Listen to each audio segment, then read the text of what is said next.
Welcome to the Low Production, High Value Show with your host, Andrew Jenkins. On the show, we'll be exploring the world of entrepreneurship, social media, and the growing digital landscape. Whether you're a seasoned entrepreneur or just starting out, you know that the world of business is constantly evolving and changing. And in today's digital age, it is more important than ever to understand how social media and technology are affecting the way we do business. That's why on this show, we'll be talking to entrepreneurs and experts who have a wealth of knowledge and experience to share with you. From the latest trends and technologies to the struggles and triumphs of running a business, we'll be covering it all. So if you're looking to level up your entrepreneurial game and become more digitally savvy, then let's get started with the Low Production, High Value Show. Welcome to the latest episode. Today's guest is Jennifer Kelly from New Initiatives Marketing. Welcome. Thank you. Well, so you and I have talked a little bit about fractional CMOs. And so I was curious, I guess, to set the stage. Talk to me a little bit about what New Initiatives Marketing does in broad terms, and then within that, the role either for yourself or members of your team acting as fractional CMOs. Sure, absolutely. New Initiatives Marketing, it's been around since 2009 in various different chapters. And what we serve, or who we serve, are B2B companies. So mid-sized B2B companies, and there's three scenarios we do our best work in. Number one would be a company that doesn't have any marketing support at all. Nobody in-house is doing marketing, and they're starting to see it's time to do that. So we would come in with more of a full service offering there. Number two would be what we see quite frequently is like the lone wolf. So the director of marketing, VP of marketing without team, expected to do so many things. So our B2B marketing team services are best suited there. And then the larger companies would have an in-house team, but funny enough, they're all at capacity. They're being asked to do more and more than they possibly can. And there's also room for skill sets in there that may not need to be hired full time, but certainly can help the company. And in that kind of scenario, we come in there and assist there as well. So it's all B2B, and at the moment, all throughout North America, so US and Canada. Do you act somewhat as I'll call it an expanding, contracting balloon, depending on their needs? Depending on their needs at first, yes, absolutely. We sell in a little bit. It sounds a little bit differently compared to other agencies and other marketing companies that I talk to, It's an interesting industry because a lot of us are competitors, but a lot of us can collaborate as well. Because now in marketing, I mean, it's been like this for a great few years. If you want all your in-house team to have every skill you need, or you want your agency to have every possible skill needed, you're looking at like 50 people or whatever, right? So it is helpful to subcontract on certain things and you be the subcontractor on others. And so everything that we do, it's scoped out in the beginning, but then we bill as a subscription. So it's the same price every single month. And some services balloon up, balloon down, depending on what is needed. But for the client, it's great because there's never that shock of that invoice they weren't expecting. Well, you raise an interesting point about the size of the team necessary to meet all the requirements. It's kind of like the MarTech stack, but with people. We've chosen just to focus on social media, but there's SEO, there's email marketing, there's newsletters, there's blogging, there's video production, video post-production, etc. And some things you need every single day, some things you need periodically. And so to your point, like no one's going to staff up for periodic things because it's one, you have resources that are underutilized, and you're paying a premium for those as well. So the being able to like a volume dial, turn up what I need, turn down what I don't. Absolutely. And the neat thing about that is when you turn up what you need, you're getting the professionals that do this. And instead of, I mean, and it's always admirable when in-house teams are trying, oh, could you just learn this? Could you just piece this together? Give it a shot. Of course, there's room for that. But there also is something very, reliable and something very, really time and cost effective with bringing in the professionals to just, get it done right the first time. And, you benefit from all of their experience elsewhere in order to get that marketing tactic done. Well, I agree that the diversity of their perspective and experience. To your point earlier, you mentioned about like resources are constrained, time constrained. Like, oh, I need you to go learn about, Chat GPT, and they're looking at their watch and they're looking at their calendar, like, what do I get to take off my plate to do that? Those challenges just don't seem to go away. No, absolutely not. And then you throw in the fact that everybody learns differently, right? Some are very, that could be the best thing ever, self-directed, go off and figure it out. Others learn better with some leadership, some classroom learning, that kind of thing. So you're throwing that in the mix too. And it's just, it can get frustrating, and it can lead to get a whole bunch of nothing done. So. When you gave this different scenarios when someone might engage a fractional CMO and related marketing resources, but when someone is exploring the idea with you, what are some of the questions that they tend to ask how do you dispel some of the myths that they might have? Those kinds of things. Yeah. The first myth is really about the awareness of the fractional CMO. I guess I would say it's the fractional chief financial officer that has paved the road for all of these fractionals. They have been around about 15 years, and it feels like in the last handful has been the fractional HR, fractional this, fractional that. And it's just a matter of the business environment and how fast things are moving and what kind of information and what kind of leadership a company may need. So the first is really if they're aware of the fractional CMO offer. The second would be, I guess a hurdle would be like, do we really need that type of leadership? Do we really need that kind of, we're a small company, and keep in mind, small is relative to some companies. Some will say they're small at 30 million. Some will say they're small at 100 million, right? It's whatever they feel they're like. Do we really need that kind of leadership? Can't we just piece some marketing things together? So really understanding how a C-level marketing person could come in and really help them link their marketing strategy and what they're doing in marketing to their business goals. And that can be really the missing link for a lot of companies and a lot of misunderstanding about marketing. Some of the executives that we have worked with or ended up convincing that we could help had been exposed to marketing in several different ways. One is daily, right? As a consumer, you're just exposed to what's working, what's not working for you, and some of your emotions, either positive or negative, around that. And the other thing is, your corporate history or your professional history. What have the marketing teams or what have you been exposed to marketing-wise in the companies you have worked for in the past? Sometimes marketing is not linked to any of the business goals, and that's where the leadership team can really be very, very frustrated and just think like, marketing is like, what is marketing doing for us? Maybe it's not doing anything for us. Maybe we're in an industry, or maybe we have a product or service which it can't benefit from marketing.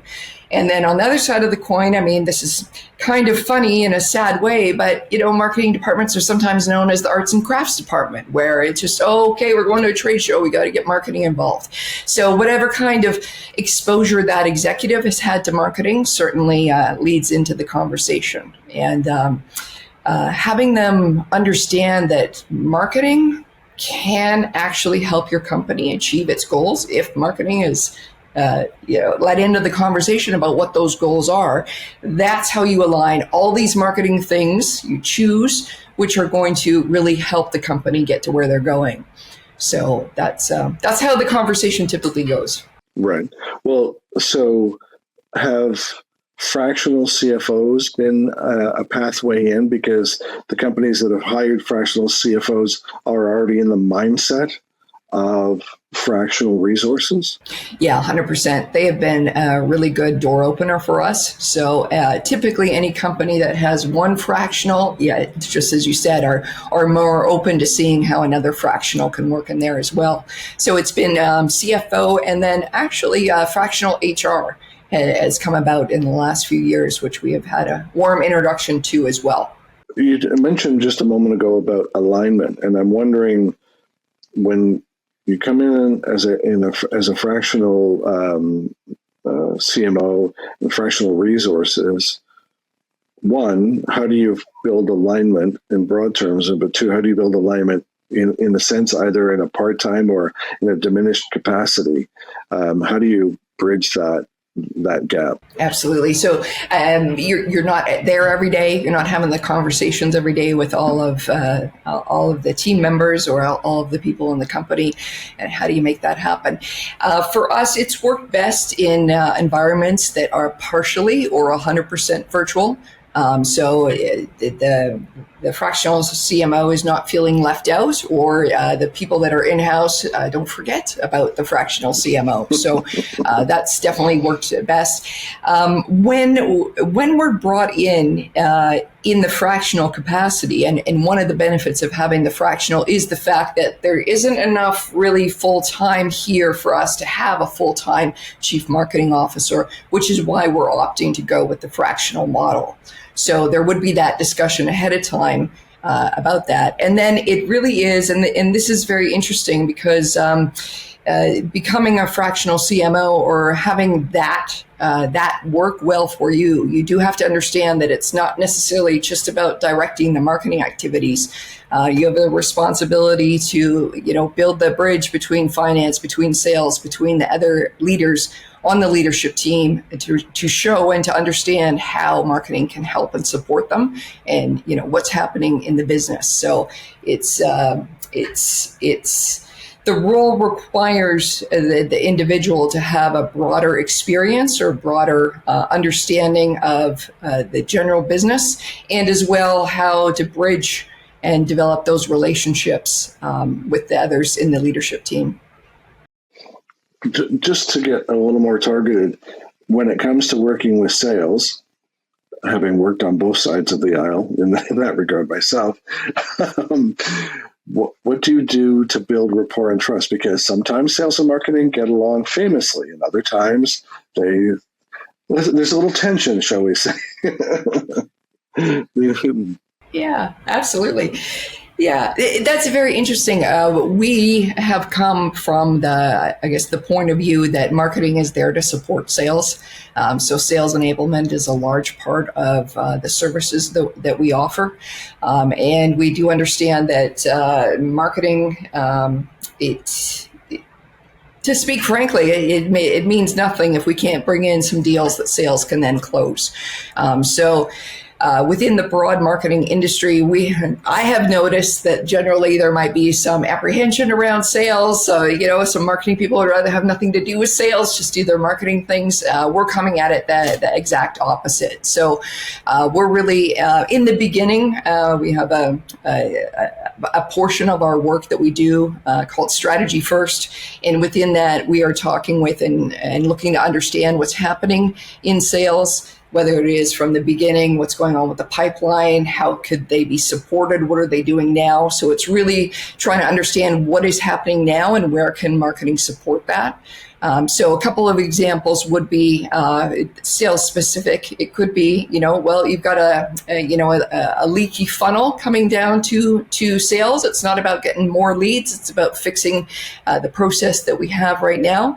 And then into supporting, say, sales directly, we found that there is some opportunities where we have unstuck a pipeline by introducing some lead nurturing programs that really helped move along some of the deals. But it really does depend on your attitude towards sales. And I think if we can go in there and just know that we might be made fun of, just a little bit of camaraderie between sales and marketing, I think that helps. But I think it also helps too to understand the sales discipline. I mean, in really no other discipline that we are involved in supporting are you rejected on an hourly basis. So there is there's a lot to support there with those guys. Having worked in sales, and I sell for my own business. Yeah. As they say, 98 no's out of 100 get you closer to those 2 yeses, but it doesn't feel that way every day.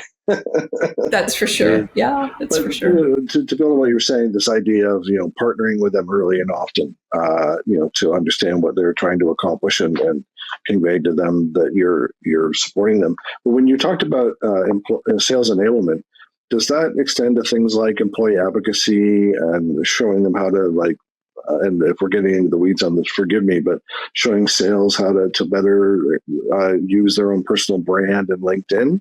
Does that come up at all? And if it doesn't, that's fine. I'm just curious. No, it actually does come up. And with a lot of the content programs that we like to bring into a company, it does work to showcase either the executives or the engineers. Now, keep in mind, we work with a lot of B2B technical manufacturing, so that's why I'm going with engineering and whatnot. It really does help to showcase that their expertise out on LinkedIn. Let's stay with LinkedIn there. So really showing their thought leadership, the thinking behind the invention, and that's what we can pull out within our content programs. When it comes directly to sales, we have a bunch of different great stories about sales, and what I mean by that is we would put out content. It would be so. Let me get into the nitty gritty of how it would be done. We would be interviewing some of the salespeople, whether it's VP or field sales, whatever level it is, depending on the organization, about their approach to the product, the problems that solves, and really diving in and getting the salesperson's knowledge out into the content piece, and then having a campaign out on LinkedIn about that. While it may sound super simple, what the feedback we have received is that it actually does warm up the sales calls and the sales presentations. So specifically, we had one VP that was responsible for a large amount of IT sales, so long sales cycle, very expensive. And he was saying, I go into my meetings now, and some of the people in the meetings are like, I've seen you on LinkedIn. I like the way you explained ABC. And he said, right away, I mean, it's warmer for sure within the presentation. And he's walked in there with a bit of authority already built up in the customer's mind. So that's definitely a way we help. That baseline familiarity, and I've talked to people about, the example I give is if I sent you my resume by email and you never heard of me, didn't know me from Adam, you're going, who is this person? That's assuming my resume got through. My email made it into your inbox. But if I sent, and so you're going to, who's this person? Why did they send me their resume? But if I send you a LinkedIn in-mail message, one, my name is a hyperlink to my profile. So you can become more familiar with who I am, but also see the kind of mutual connections that we have, what kind of content have I been sharing. And so I almost, in a way, I'm not giving myself a referral, but I am kind of building some implied trust and rapport, or at least, some social proof long before we've ever met or spoken. And then, to the example you give, I walk into a room and go, I saw you were at such and such an event, or I loved how you explained, ABC. And like you said, for them to see that validation, and then it filters back to you to show like the guidance that you're giving them is paying off, is I'm sure invaluable. Well, absolutely it is. Of course, we want those accolades, but also for the company, for them to see this. This is actually working. I can actually see now how marketing, if we go back to it's not the arts and crafts department, it can really help me warm up the sales. It can really help me shorten my my sales cycle. It could, I see how it can really help us, and so that's really important. Mm-hmm. Yeah. The whole interplay. Well, and the example you gave spoke to content, and I wanted to touch on content as well, because content has shifted.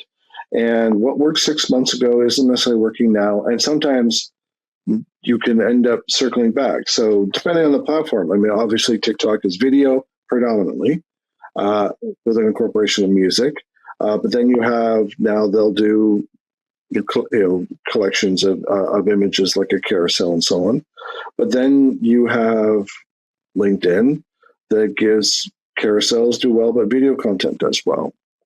But sometimes the broetry type content where you're trying to set the hook with the first line and then there's a break. Where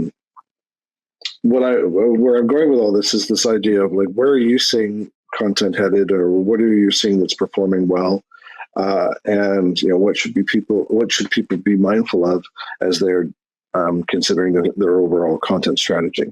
Well, it's interesting you say that, because I want to go a little bit on the other side of it too, because for us to get the content out there, we're really interviewing the CEO, interviewing engineers, interviewing and getting their point of view on the products or services that they have invented and created, and how this can solve the problem.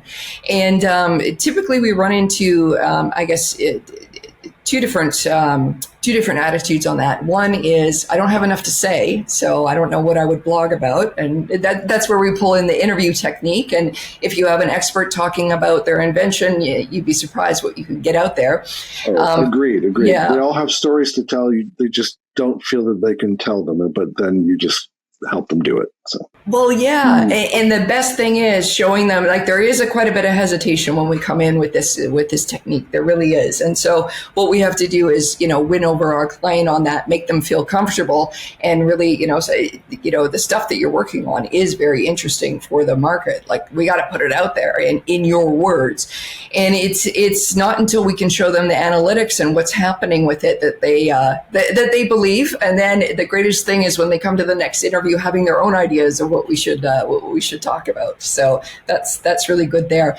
The thing is, and I did mention a little bit about the analytics. So while the likes and the shares and that kind of thing that we can all see about a piece of content is really helpful, what's really important too is what's going on behind the scenes. And what I mean by that is, not everybody that likes or shares your content are the only people that benefit from it. There's a huge amount that will click through and, read that article or download that white paper. Of course, you can get into gating, that kind of thing. But what we frequently see is let's just use round numbers, right? If you have 100 likes and comments, maybe 547 people actually click through to that article. And it's ensuring the client does understand that everybody that interacts or can benefit from your content isn't the one given, the song and dance publicly about it. So be aware of that. Well, and be able to demarcate between, it's great that the staff like the corporate content, but staff are not the customer. But to your point, yes, there's a lot of lurkers that are consuming content but aren't liking. They may not even be followers, but they, like your content got in front of them.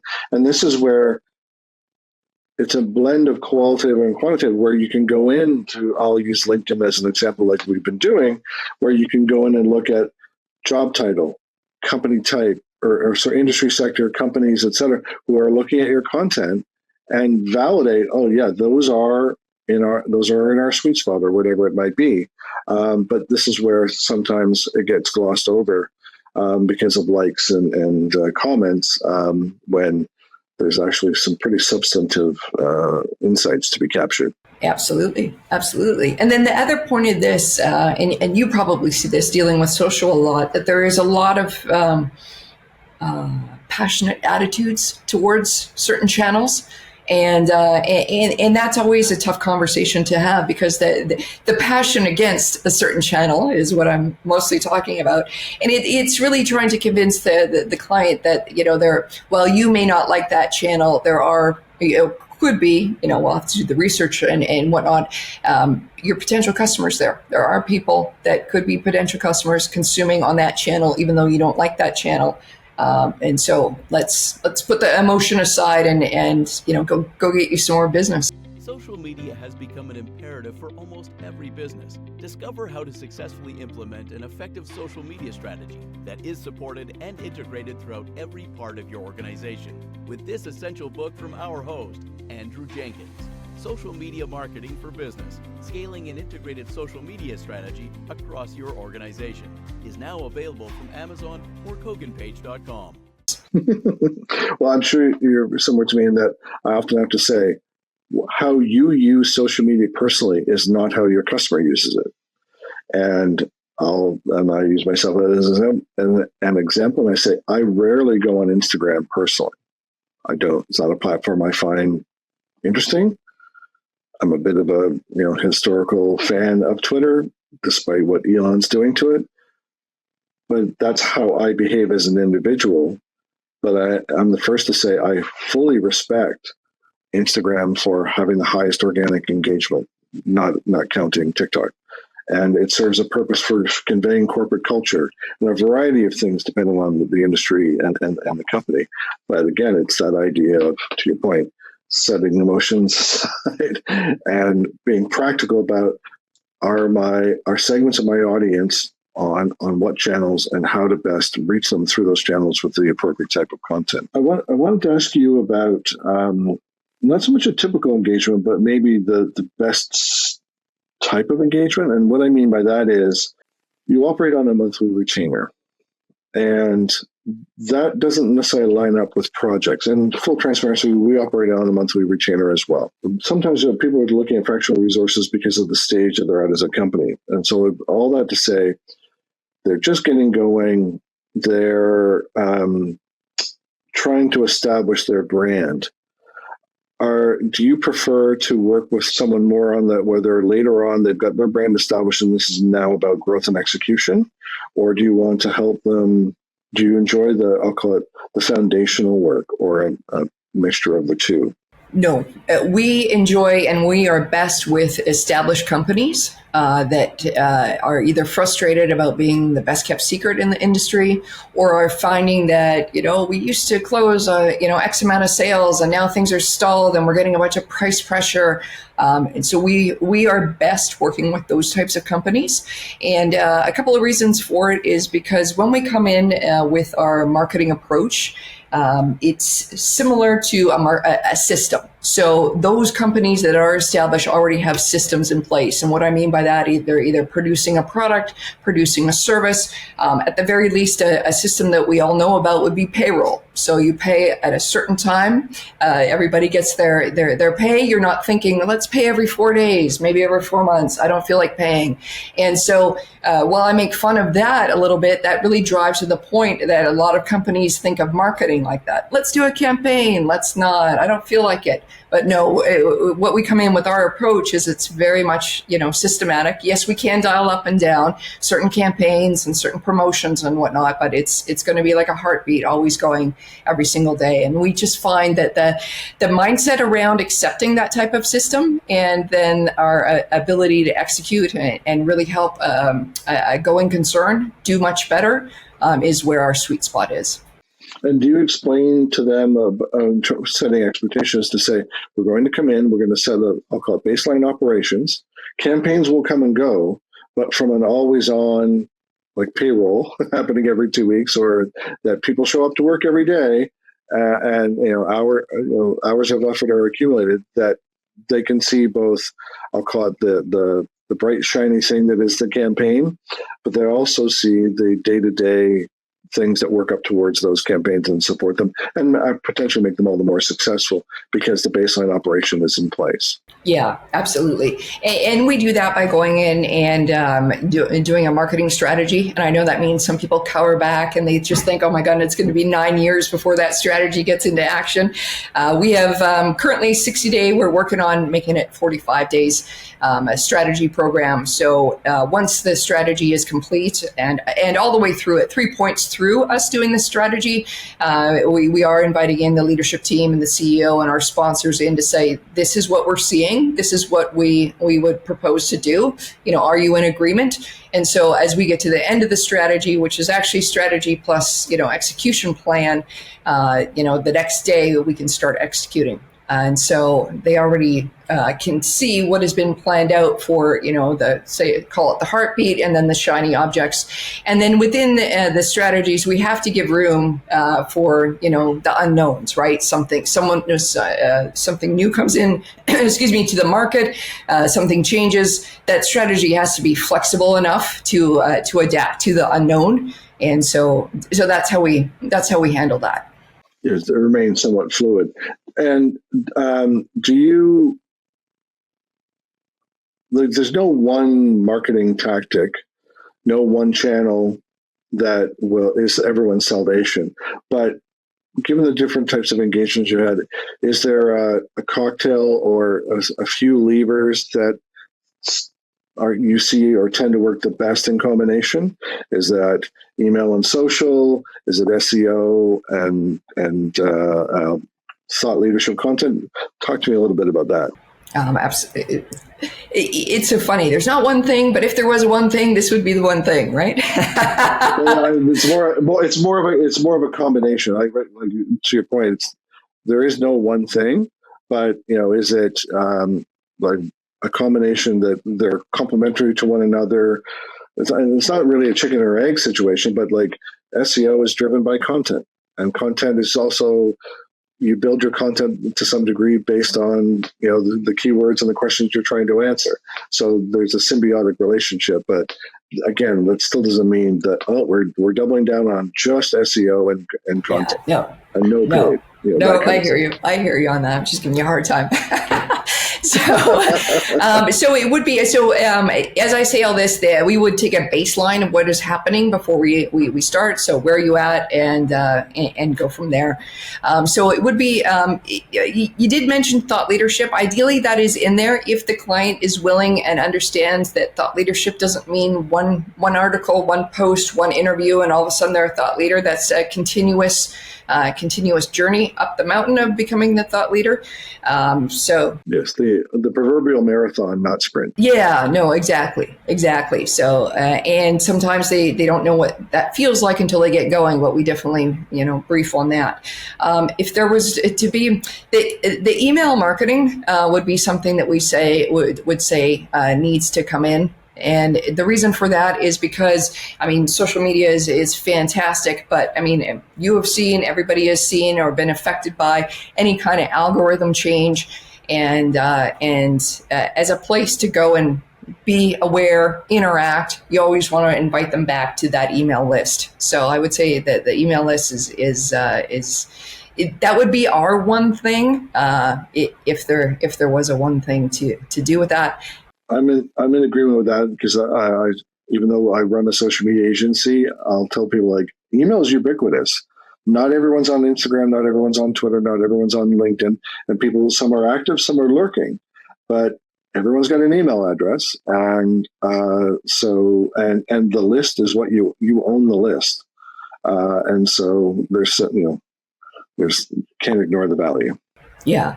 And that's something, it's really funny with email, because whether you're starting out, okay, you have a list of 5 people that you just know as you're getting your company going, that's fine. You're a huge company. You're selling e-commerce, you're selling yachts, you're selling things that can't be bought online.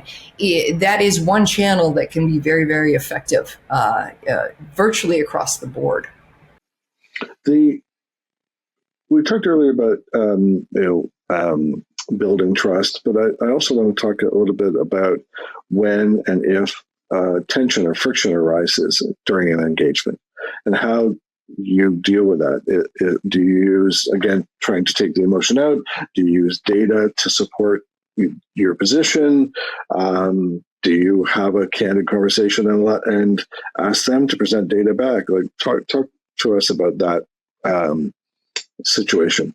Or situations. Yes, there's several situations there. So there's there could be, or there has been, the situations where, let's say, part of the leadership team doesn't support the need for marketing to be brought in at such a high level.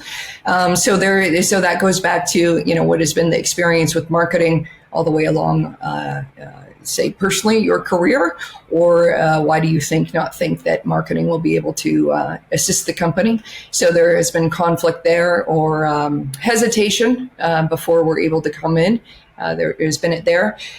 When engaged, there has been conflict around certain messaging or approaches to the different marketing campaigns. And that is one place where we have to insist on the customer data. So for us, when we come in to do the marketing strategy, a large part of our marketing strategy involves a section called customer insights interviews, where we have a series of well-worn questions that we go out to your market with and talk to your customers about. Why did they buy? What did they say? What's unique about you? And these all sound like pretty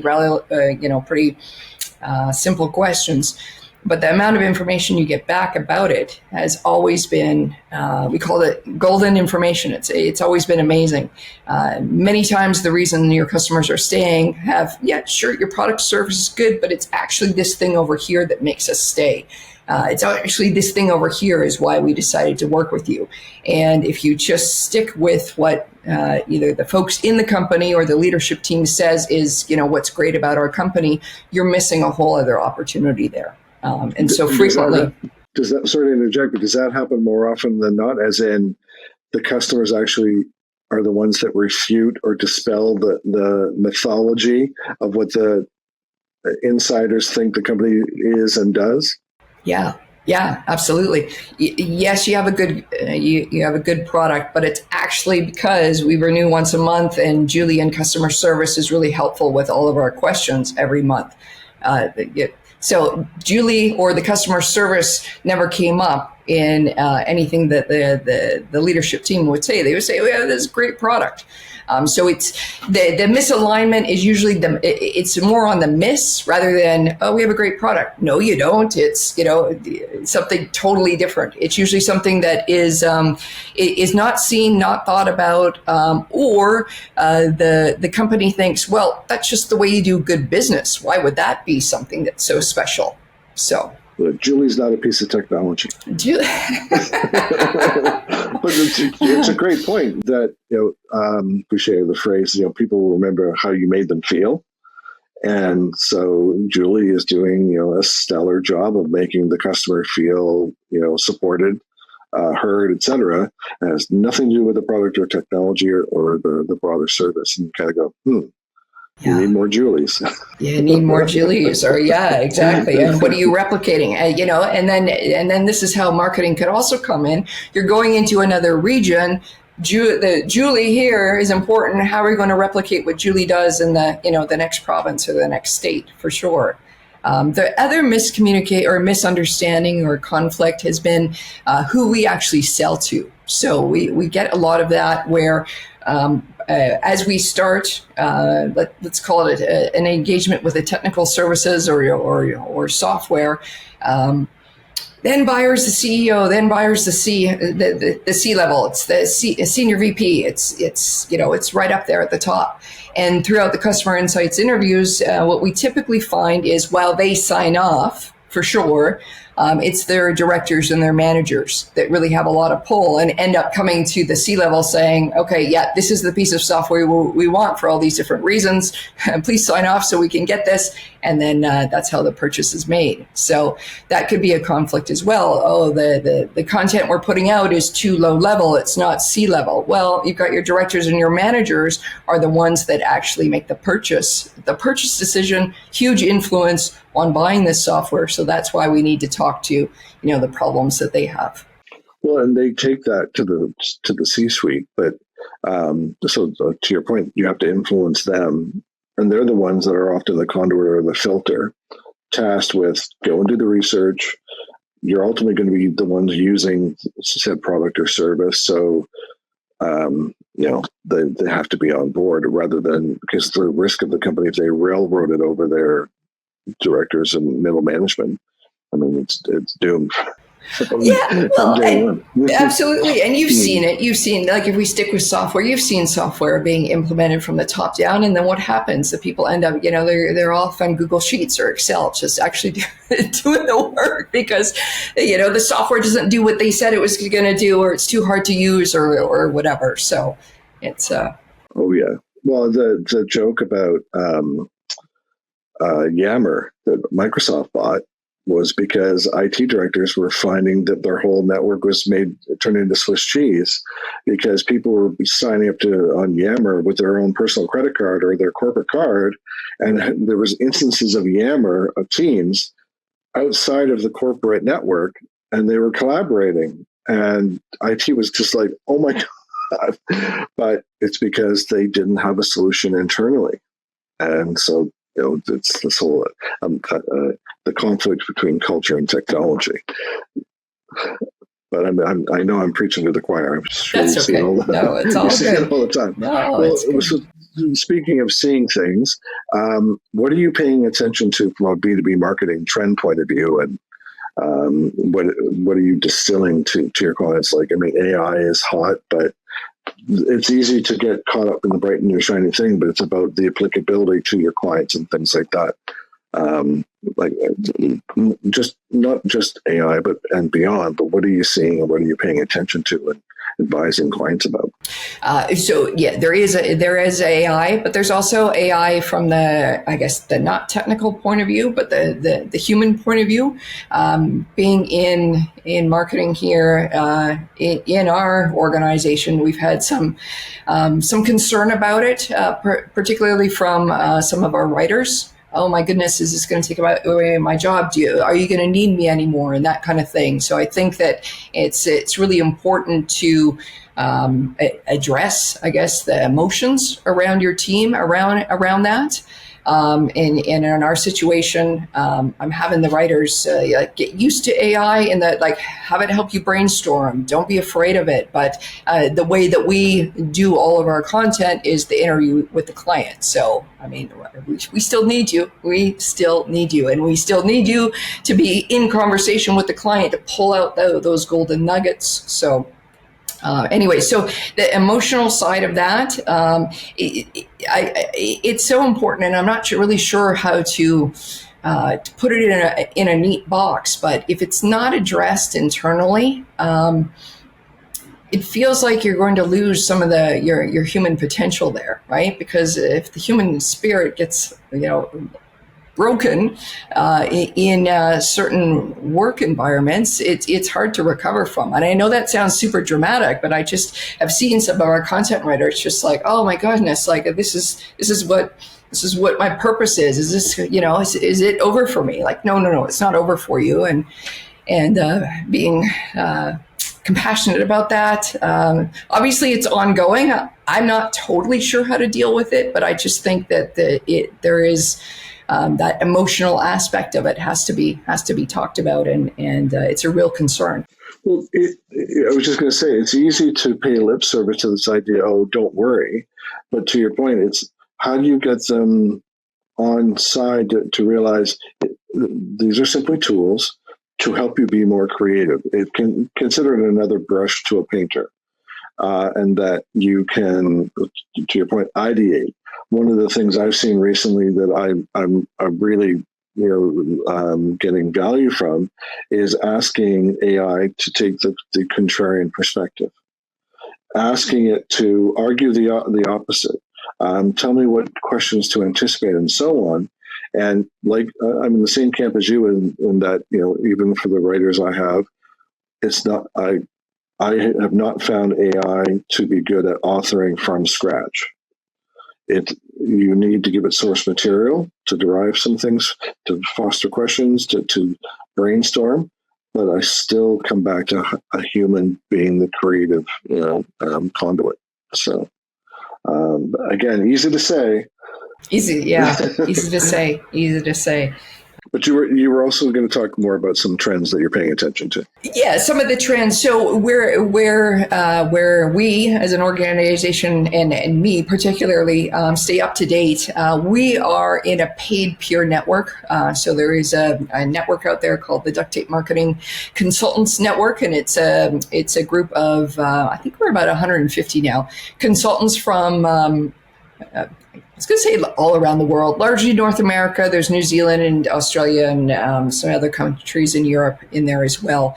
But it is led by a marketing leader, John Jantz, and he does a significant amount of research and does a great job in bringing that back and sort of training for what is happening, how can that be applicable in your consultancy, and how can it be applicable and practical for your clients. Here's what to look out for. Here's what we're looking at. So there's a great deal of help and insight I get from belonging to a group like that. As well, the other 150, you could call them competitors, but that's where I'm so keen on the collaboration. They're bringing to the table what they're seeing, what's working for them in their marketing companies, what's not working, and we can all learn from them there. And then I do think, I know we hang our hat right now on the fractional CMO, but the